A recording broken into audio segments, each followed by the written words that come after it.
Leksiya, vatandaş, bir ishga gap qilamiz endi hurmatli vatandaş. Leksiya.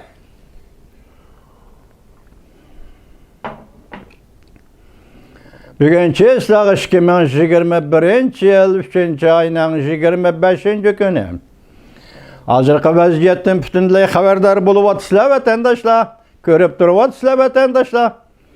23-kuni Rossiya Federatsiyasi Tashqi ishlar ministri Sergey Lavrovning Jungusiya ziyarati oxirlashdi.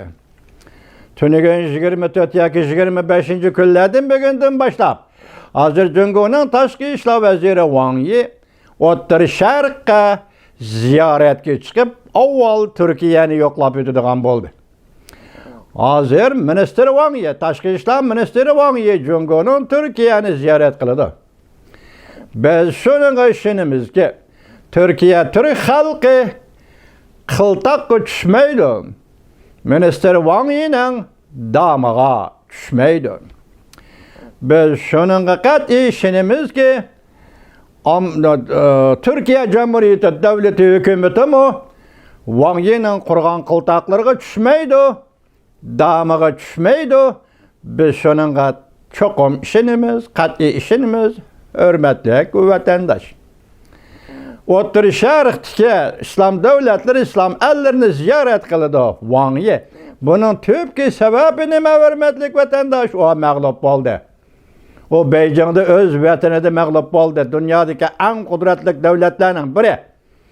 Rossiya Federatsiyasining tashqi ishlar ministri Sergey Lavrov bilan bo'lgan suhbatda mağlup oldu. Endi o o'ziga panoh izlayotdi. Özü kuch izlayotdi. Özünü qo'llaydigan davlatlarni izlayotdi. Chunki o Uyg'uriston masalasi bo'yicha Rossiya Jungo o'rtasidagi diplomatik munosabatlardan mag'lub bo'ldi. Asriy munosabatlar va Uyg'urning yaqinqi zamon tarixidagi munosabatlarda, Uyg'urga munosabatlik Rossiya-Xitoy munosabatlarida, diplomatik munosabatlarda balki oxirgi qatam u mag'lub bo'ldi. Şuna hazır Jungo tashqi ishlar ministri diplomati Wang Yi'ni O'rta Sharqqa qo'yib berdi. O'rta Sharq albatta islom elleri, islom davlatlari. Buning da xabarimiz bor vatandaş. Uyg'urning hozirgacha 15-asrda hisoblaganda taki hozirgacha bu O'rta Sharq davlatlari islom elleri bilan Turkiyadan boshqa bu ellar bilan hech qanday aloqa munosabati yo'q. Ba'da keldi munosabati yo'q. Yaman qiyin yo'llar va qiyin tasdiqlarni olgandan keyin Saudiya Arabiston ko'rib haj javob qilgan bo'lsa bu boshqa gap. Lekin Turkiya bilan bo'lgan o'tirdi berish kelish bu boshqa gap. Boshqa har qanday islom elleri, islom davlatlari bilan Uyg'urning hech qanday ba'da keldi munosabati yo'q. Ham bu davlatlar bilan foyda ziyon to'qinishim yo'q, foyda ziyon munosabatim yo'q. Shunga men ishonamanki, bu qatim Wang Yi, ministr Wang Yi O'rta Sharqqa berib bularga yalvorishga boshlaydi. Uyg'uriston Jungoning zaminida, Uyg'uristonda bo'layotgan ishlar yoki Xitoyning bostur ishlari. Boshda Nancy Pelosi xonim dedi-ku, yavoylachi bostirish, yavoylachi muomala qilish dedi-ku. Mush ishlarning hammasi Jungoning ichki ishi deyishinglar kerak. Uyg'uriston masalasi Jungoning ichki ishi deyishinglar kerak. Faqat mushu talabni qilib hozir O'rta Sharq keldi. O'rta Sharqda bir necha davlatni ziyorat qiladi. Men shunday aytamanki, O'rta Sharqdagi bu islom ellarining Uyg'urni setish huquqi yo'q. Uyg'urni setish salohiyati yo'q. U satamdi bir tiyin. Qo'llamdi bir tiyin. Uyg'ur bilan hech qanday aloqasi yo'q. Muşinasi isimlerde bolsun, Wang Yi minister efendi. Hem sizin isimizde bolsun, Uygur'unu qiynaş, Uygur'unu azaplaş, Uygur'un yere devamlı. Jungo'nun teritoriyası içinde tutup qilish uchun islom elleri deyilgan O'rta Sharqqa berib, diplomatik qo'llashni, diplomatik madad berishni ve shuning uchun Uyg'uriston Jungo'ning ichki ishi deyishni bu ellerden talab qilib, avara bo'lmang Wang Yi efendi. Biz bundaq diplomatiyani endi ahmoqning diplomatiyasi deymiz. Tünigen Cungo diplomatiyası büyürü şekillik, büyürü temsillik diplomatiya idi. Bugün hem de Cungo'nun diplomatiyası eğer maksat otur şartı ziyaret kılış maksidi muşulu bulup kalıdığın bolsa bu ahmakның diplomatiyası bu. Anda vatandaşlara yetküzüdüğü yani bir habermesle vaziyetke alakadar buran başlı sözüşümüz gerekti. Başka eğitişka muvaffak köme ahire gelip kaldım. Manına da katkılayan vatandaş. 21. yıl 3. ayının 24. günü. Wang Yang, Zhao Keji. Wang Yang degen 3. kol Cungo'nunki.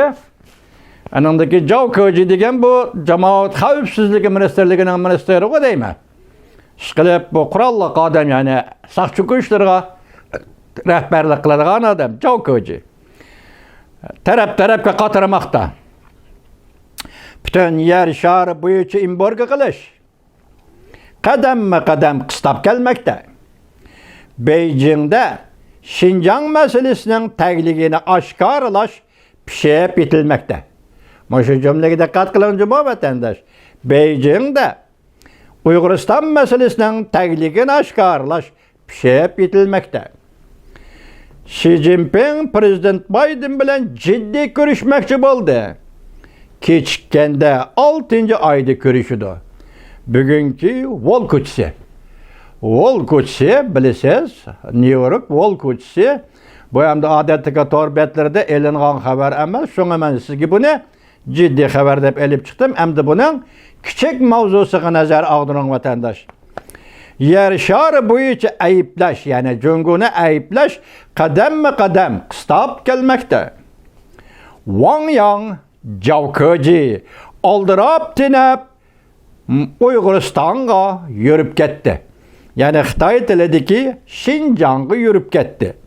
Beijingda Uyg'uriston masalasining tagligini oshkorlash pishib yetilmoqda. Kichik mavzu. Biz bir yerda savol qo'yaylikki, birinchisi bu haqiqatan g'ayriy bir ish. Masalan, nima deydi Beijingda Uyg'uriston masalasining tagligini oshkorlash pishib yetilmoqda. Demak, qarışalımız 3. ayning 18. günü Alyask suhbati, uningdan keyin 22. 23.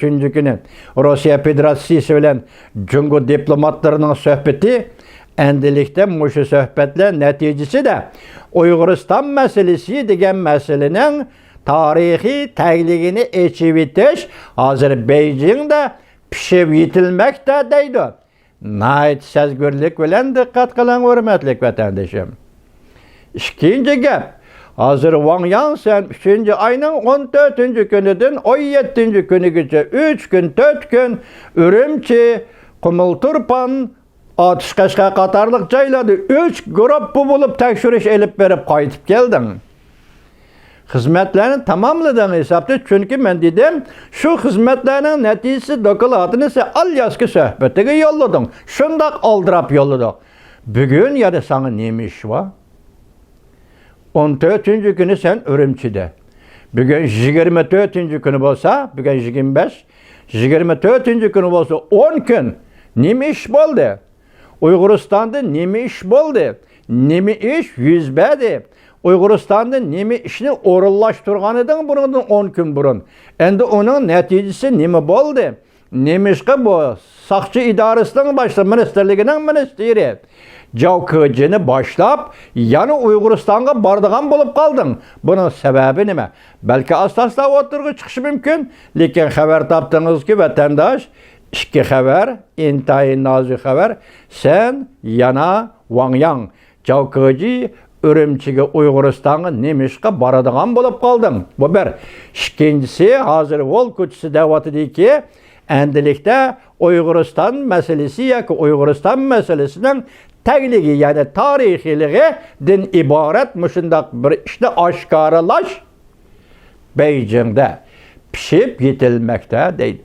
Vatandoshim, nayt sezgirtiring mushu ay mushu kunlarda bu sizning, mening, uning, Uyg'ur zotining, Uyg'ur aqlining, Uyg'ur odamning, Uyg'ur xalqining, Uyg'urning vatani Uyg'uristonning takdiri to'g'risida bo'layotgan gaplar.